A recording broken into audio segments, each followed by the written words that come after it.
Now, Padre Pio suffered unbelievably.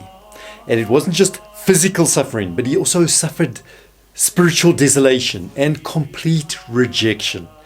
But was there any meaning in all of this suffering?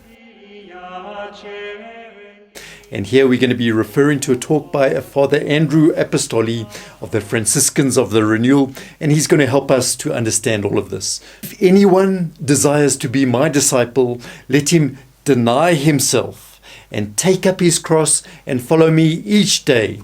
That was the advice of our Lord Jesus Christ himself.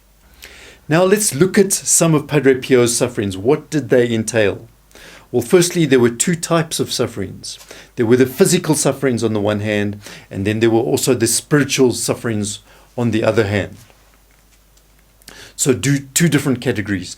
The physical sufferings, they obviously included things like the stigmata, the wounds of our Lord that Padre Pio was carrying on his body. He carried for 50 years, he endured these things. Other people saw Padre Pio carrying a crown of thorns on his head, or the lashings of the scourging that our Lord had gone through. Somehow they saw this mystically. There was, of course, the transverberation of Padre Pio's heart, where he was pierced right through his heart with a lance, also mystically. But it was something of intense suffering, intense physical sufferings. There were other physical sufferings as well. He had pains in his chest often, and in his back. His lungs gave him problems as well. He had all sorts of gastric disturbances. He ended up with terrible headaches, which just got worse and worse over time, becoming unbearable. He had frequent and high fevers, which went over 110 degrees, over 45 degrees centigrade. The doctors had never seen anything like this, and the person survived. Padre Pio went through all of this. He also had pulmonary infections of the lungs and paralyzing rheumatism. So all of these things were part of Padre Pio's physical sufferings, and he bore them in union with Jesus. That's the secret, in union with Jesus. He bore them for not only his own salvation, but for the sanctification of other souls. Now let us remember, Our Lady at Fatima said, many souls are lost because there's no one to pray for them for their conversion. And Padre Pio put that as his priority, to offer his sufferings for the conversion of sinners, exactly as Our Lady at Fatima had requested.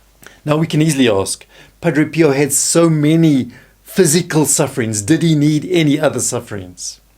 And yet it seems that there was a whole category of sufferings which was much worse, far more intense, and these were his spiritual sufferings. As Padre Pio called them, the bitter struggles of the spirit. So what are these sufferings? What do they involve? And they were also, let us remember, endured for the love of Jesus. There were frequent temptations against faith, against hope, and against purity. So these temptations against hope were so great that they bordered on despair. And he also suffered from fear of eternal damnation. Imagine a great saint fears he's damned somehow, that he had maybe offended God here or there. He had anxieties as to whether the aridity that he felt within himself, his spiritual aridity, was from God or whether it came from the devil. He couldn't answer that sort of thing. There was fear of not being in God's grace.